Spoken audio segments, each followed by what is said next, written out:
I'm a 22-year-old woman who inherited the house I grew up in from my mom after she passed away last year at 47 from a sudden stroke.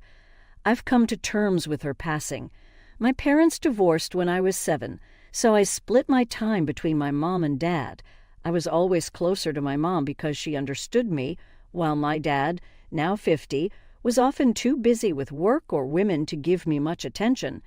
As long as I had my mom, I was okay with it. After I turned 18 and started college, my dad moved to Houston for work, so we only saw each other during the holidays. 2 years ago, he brought his girlfriend, Julia, and her 2 daughters, 18 and 16, to spend Christmas with us. It was surprising since he'd never introduced any girlfriends to us before. We welcomed them warmly, and everyone got along well. Even after that, Julia was always sweet to me on the phone, though her daughters were shy and kept to themselves. When my mom passed, she left the house to me. She had wisely divided her assets in her will when I turned 18, always planning ahead. After graduation, I decided to move into the house and find a local job, wanting to stay in my childhood home for a while. My dad wasn't happy about my mom's decision and made sure I knew it. He and Julia had been supportive during the funeral, but he became morose once he realized he wasn't getting the house back. This house was where my parents lived when they first got married, but my mom took it over during the divorce, which I think was fair since my dad didn't have to pay alimony. Mom gave up her career to raise me, letting my dad focus on his job. She worked hard to make sure I never felt neglected. I thought it was unfair for my dad to be upset about not getting the house back, and though he didn't say much, his behavior showed his displeasure. At the time, I didn't care. I was still grieving my mom, so my dad being annoyed about her will was the least of my worries. She left him all her wedding jewelry and the gifts he gave her, which should have been enough for him. He went back to Houston with Julia a few weeks after the funeral, and I've been living on my own since. About 6 months ago, my dad told me he was engaged to Julia and wanted to get married here.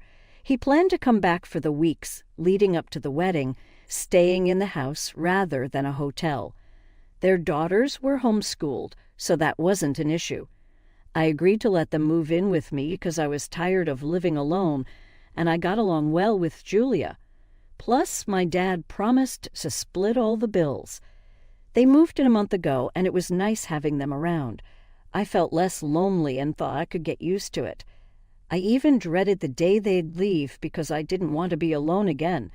But 2 weeks ago, 3 days before the wedding, my dad asked if they could move back here permanently. I was surprised, but he explained he wanted to ease me into the idea of being part of a family and didn't like me living alone. I wanted to say yes immediately, but his behavior about not getting the house back made me hesitate. As much as I liked the idea, I didn't think it was wise to make a quick decision. I needed time to think. It felt logical to wait and not act on my emotions. I told him I needed more time and would let him know after the wedding. He looked annoyed but didn't push it. 10 days ago, they got married, and we had a blast at their wedding. They were supposed to stay a few more days before moving back, so I was preparing to tell them my decision, which was a yes. But before I could, they all took off on their honeymoon without telling me. 2 days after the wedding, I woke up alone. Their belongings were still here, so I tried calling them, but nobody answered for hours. Finally, around noon, Julia called back and casually informed me they had left for their honeymoon and would be back in a week. I was stunned. I expected them to at least tell me or include me in their plans. I asked why they hadn't told me, and she gave a lame excuse about forgetting but assured me they'd be back soon. I tried to explain that my issue was with them leaving without a word, but she brushed it off, saying my dad was busy and didn't have time to talk. I kept my cool and asked her to let me know when my dad was available. Her tone changed, and she became snarky, saying my dad was busy for the next few days and I shouldn't bother them. She told me not to act hysterically just because I felt left out, reminding me I wasn't a child anymore and needed to accept that my dad had a new family. She wanted me to get over it and clean the house before they returned.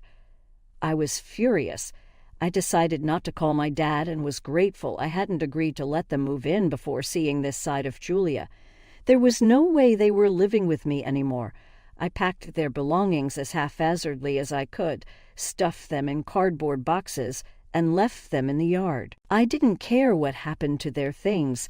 They didn't belong inside my house. Yesterday, they came back from their honeymoon. Luckily, I was at work when they found their stuff in the yard. I had changed the locks, so they couldn't get in. My dad was extremely pissed when he contacted me about it. He told me I was being a brat and overreacting, claiming they did nothing wrong. I told him to take their boxes and leave, and if they were on my property when I got home, I'd call the police. He cursed and hung up. I had to get back to work and couldn't waste time worrying. When I got home, their things were gone. I thought it was over, but around midnight my dad called. Julia apologized, saying she wanted to make amends and didn't want bad terms over something petty. I told her to shut up and leave me alone. Her sudden change felt fake, clearly driven by not being allowed to live with me anymore. If she had any regrets, she would have apologized sooner, not after their vacation. My dad wasn't sorry either. He tried to guilt-trip me, saying I was heartless for not letting them stay, offering to split bills. He claimed he wanted to live here to feel closer to my mom. Julia's outburst was just a bad mood, he said, and even her kids missed me. But I wasn't having it. I knew my dad had his eye on this house since the divorce, and after seeing Julia's true colors, I didn't want to risk it. I told him they could go back home. He started bawling, accusing me of being selfish, saying I was ruining his happiest memories. He called me petty and mean, saying my mom would hate this side of me. But I stood my ground. I wasn't letting them move back in after Julia's rudeness and their lack of consideration. Update. The comments on my original post were a reality check. Some were rude, but I got the point. I stuck to my decision.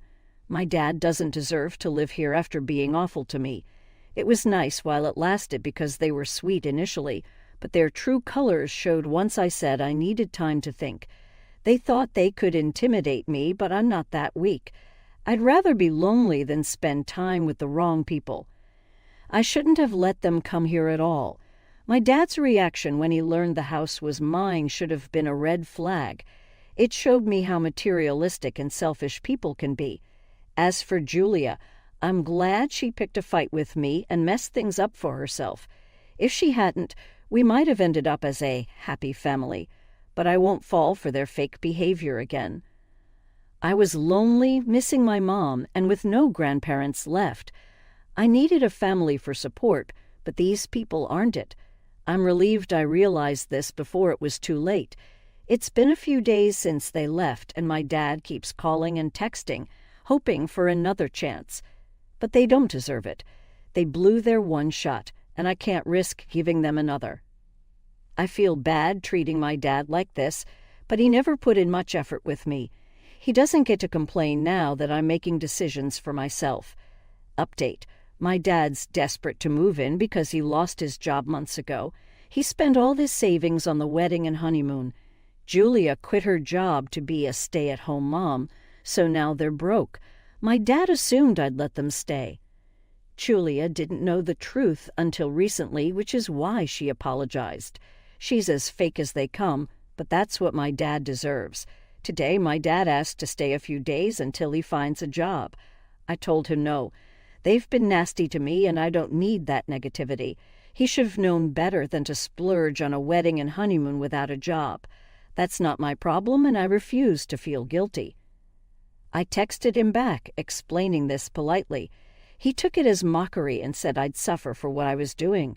I didn't respond because anything I say will be turned against me. It's better to let him wallow in his misery. It's not my problem anymore. Update 3. My dad decided to leave the city today, but couldn't do it silently. He made sure to let me know what a huge disappointment I am as a daughter. He and his wife had to make a whole scene out of it. I last spoke to him about 3 weeks ago, but we didn't check in with each other after that.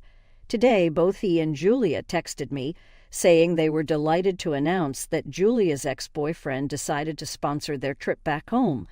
Apparently, he realized he needed to see his daughters. Julia had full custody, and her ex paid child support, but was too busy to spend time with his kids. He waited for Julia and my dad to sort things out, but finally decided to step in himself. They didn't give me all the details. They posted a picture of their daughters with Lucky Charm and 4-leaf clover stickers. I can guess the real story behind Julia's ex's sudden epiphany and why he's funding their trip. Julia's manipulation and stubbornness likely played a role. I've seen that side of her before. I don't know exactly what happened, but I'm just relieved they're leaving. This will be the last I have to deal with them. Reading other people's stories about their crazy families made me realize I had it easy. My dad is too worried about his reputation to harm me. He knows I call the cops without hesitation. Plus, I have enough training to defend myself. With them gone, I have even less reason to worry. I still feel lonely sometimes, but instead of dwelling on it, I go to my friends. After my mom passed away, I shut everyone out without realizing how alone I'd become until I read the comments here. It's going to take time, but I'm going to make the best of my life now. I have a stable job, a decent income, and my own house, thanks to my mom. I have great friends who care about me. Honestly, what more do I need? If I get into trouble again, I'll just come back here. I'm sure the wonderful people on Reddit